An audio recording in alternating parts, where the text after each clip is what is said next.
د لغمان د مرکز او ولسوالیو لسګونه میرمنو د یوې سترې غونډې پر مهال د سولې او اوربند غوښتنه وکړه. نن د سه‌شنبې په ورځ د لړم په 8مه نیټه د لغمان ولایت مرکز او ولسوالیو لسګونه میرمنو د یوې سترې ولسي غونډې پر مهال د سولې او اوربند غوښتنه وکړه. په دې ناسته کې د لغمان مرستیال والي الحاج شهزاده مظلومیار سربیره، د دفتر رئیس محمد قاسم کوهستاني، د ښځو چارو پوهنې ریاست مرستیالي او د عالی دارالمعلمین رئیسي او لسګونه میرمنو ګډون کړی و. په پیل کې د ښځو چارو رئیسي نسیمې شفیق سادات د ښه راغلاست ترڅنګ د وسلوالو طالبانو غوښتنه وکړه چې اوربند وکړي او نور د خپلې میندې او خویندې نه کونډوي. موږ په افغانستان کې نور جنگ نه غواړو، جنگ بس دی، موږ سوله غواړو او د سولې تامین په خاطر باندې چې فعلا روان مذاکرات روان دي. موږ او تاسو ګورئ د سولې مذاکرات روان دي، ولې متاسفانه د افغانستان په ډیری ولایاتو کې زموږ تاسو باید په تاسو سره ووایم چې ډېر جګړه زور اخیستې ده.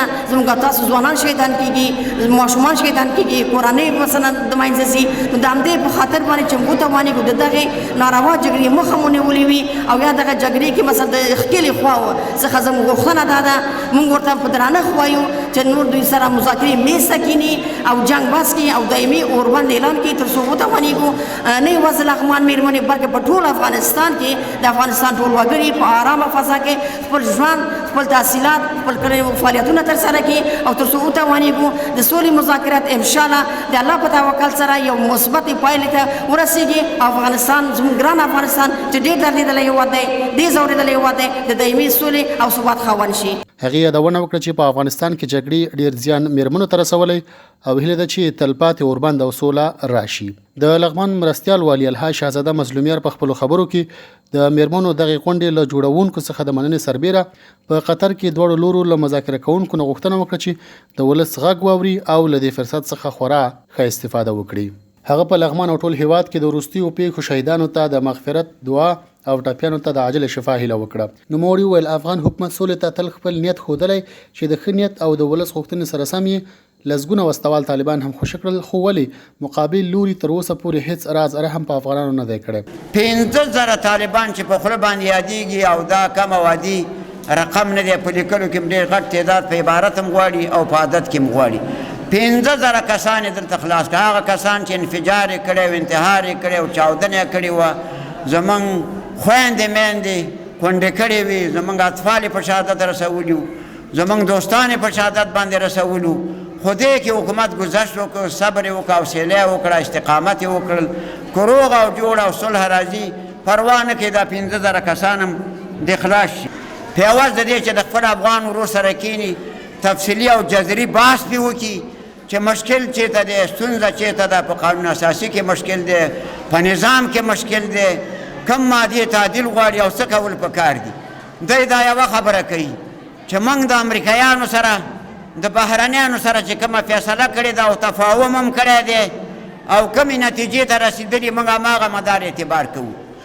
جلالتمآب جمهور رئیس او هیاتو ته وویلې چې تاسې مهرباني وکړئ راځئ چې په قرآن او سنت سره باید فیصله باید سره وکړو تر څو یو نتیجې ته باید سره ورسېږو. خو هغه یې وویل چې نه موږ هماغه فیصله چې کړې ده تاسې او خدای تاسې دا د ولس خلک چې تاسې باعزته او درنې خویندې یاستئ، تاسې فیصله اوس وکئ چې حق په جانب څوک دی.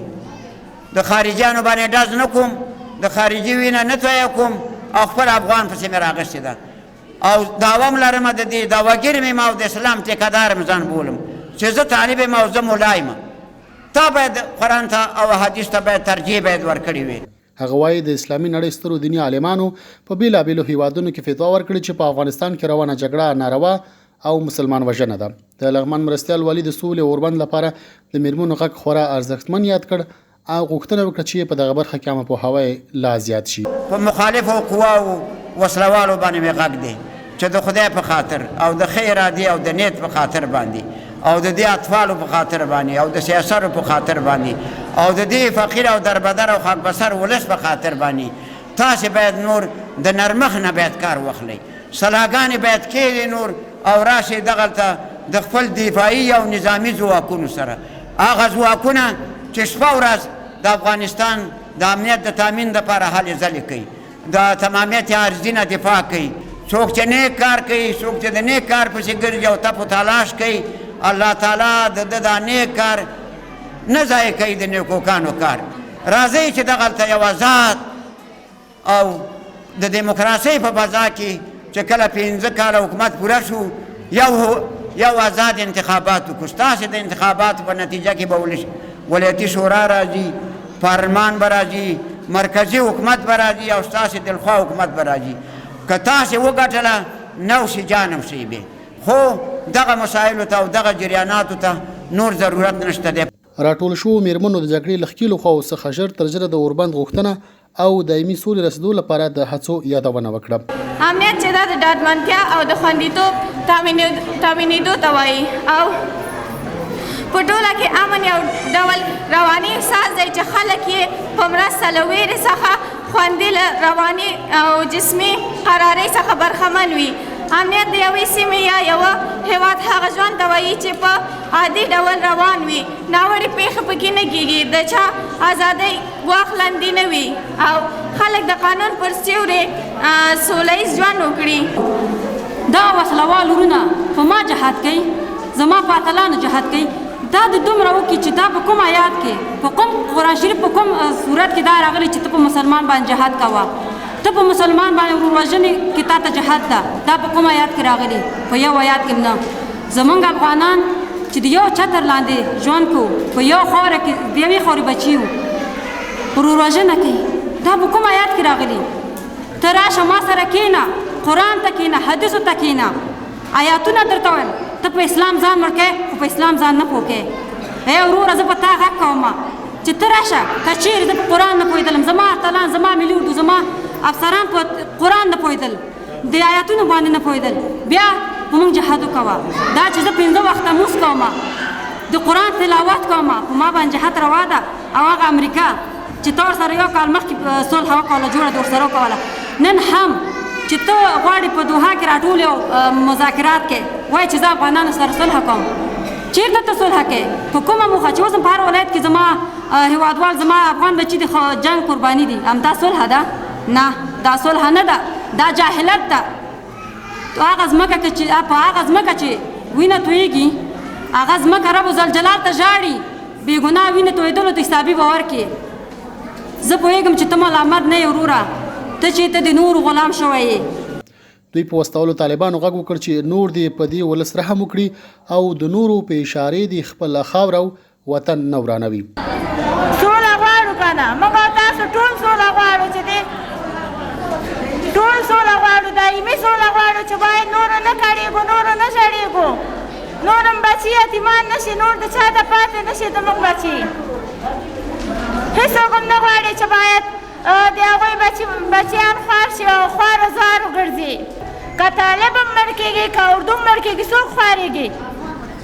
افغان وژل کېږي، افغان مړ کېږي. موږ او تاسو باید په یو غږ ووایو، موږ سوله غواړو، په دې خلکو غږ کوو چې باید سولې ته نور راشي، نور بس ده. که دوی وژل کېږي، که هغوی وژل کېږي، موږ او تاسو پکې خواره زار کېږو، زموږ او ستاسو بچي پکې خواره زار کېږي. نه د امریکا بچي خوارېږي، نه د پاکستان، نن زموږ او ستاسو بچي خوارېږي. موږ د طالبانو او د دولت ورونو نه دا غوښتنه غواړو چې جنګ بس کړي، موږ سوله غواړو، ځکه په جنګ کې فایده نشته ده. زموږ ورونه بالخصوصا ما خپل پلار په دې جنګ کې د لاسه ورکړی، ما خپل ورور په دې جنګ کې د لاسه ورکړی، ما خپل ماما په دې جنګ کې د لاسه ورکړی. اخر څه ګټه په دې جنګ کې؟ ته طالب یې، ته د بل چا په لفظونو راغلی د افغانستان ورانوي، اخر څه ګټه؟ تا څه فایده پورته کړې چې دومره 40 کاله زموږ په افغانستان کې جګړه وه، تا کومه ګټه لیدلې؟ نه، په دې جنګ کې ګټه نشته. راشه کښېنه، موږ سره سوله وکړه. ته چې د قرآن نه منې، ته د اسلام نه منې، ته د امریکا او د پاکستان په لفظونو سره زموږ افغانستان ورانوي؟ نه، بس که سوله وکړه، راشه موږ سره کښېنه، سوله وکړه. داسې خو نه کېږي ته غره ته ختلی، ته مسلمانان وژنې، ته وایې چې زه جهاد کوم. دا جهاد دی؟ د حضرت محمد صلی الله علیه وسلم فرمایلی چې کافر د هغه وهڅوه چې کلمه ووایي، د هغه وژل ناروا دی. د لغمان د مرکز او ولسوالیو راټولو شوو میرمنو له وسلوالو طالبانو غوښتنه وکړه چې نور دې د افغانانو له وژلو لاس واخلي.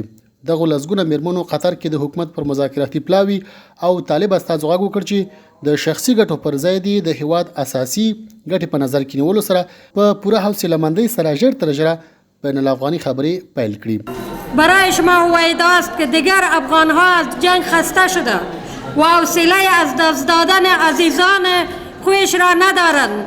زیاد جوانان ما شهید و یا معلول گردیدند. زیاد اشک ریختیم، زیاد بدبختی ها را دیدیم، زیاد اشک ریختیم. هر لحظه ما در ترس انفجار و انتحار تیر می شود. برای شما بهتر معلوم است که صلح در افغانستان رویای تمام مردم است و ملت افغانستان به انتظار صلح سرتاسری در کشور می باشد و دشواری های زیاد برای این راوند وجود دارد. به توافق نرسیدن طرفین گفتگوی صلح اولین چالش است. این چالش سبب شده این راوند را طولانی سازد و باعث سرد شدن گفتگو شده. مایان افغانها امیدواریم که دیگر هیچ نوع چالش و دشواری در برابر راوند صلح قرار نگیرد. څرنګه چې الله جل جلاله فرمایي چې والصلح خیر، ژباړه په سوله کې خیر ده. نو موږ د لغمان ولایت ښځې د سولې دغه ارمانجان غږ د رسېدو په موخه راټولې شوي یو او په یوه غږ سره دا اواز پورته کوو چې نور په دې هېواد کې د بدمرغه او تپل شوې جګړې ته د پای ټکی کېښودل شي، تر څو د یو ځوان په شهادت هېڅ مور بوره، مېرمن کونډه، خور، ویرجنه، پلار په ملامت او د کورنۍ غړي پرې ونه دردېږي. دوی د جمهوریت نظام څخه دفاع وکړه او پر وسطول طالبانو غږ وکړ چې نور دي د پردیو لمسون نه مني او په خپل خوره ولستي رحم وکړي. دوی وویل اوس افغان ولس تر بل هر څه سولې او امن ته اړتیا لري او پکار ده چې دواړه اړخونه یو بل ته اوږې ټیټې کړي او د سولې راتلو لپاره له زړه کار وکړي. د لغمانۍ میرمنو دغه غونډې په وروستۍ برخه کې د میرمنو له لوري یو پریکړه لیک هم ولوستل شو چې پکې د جګړې له ښکېلو خواوو څخه ژر تر ژره د دایمي اوربند او سولې ته د رسېدو غوښتنه شوې وه. په سوله جوړه د وطن خپل جوړه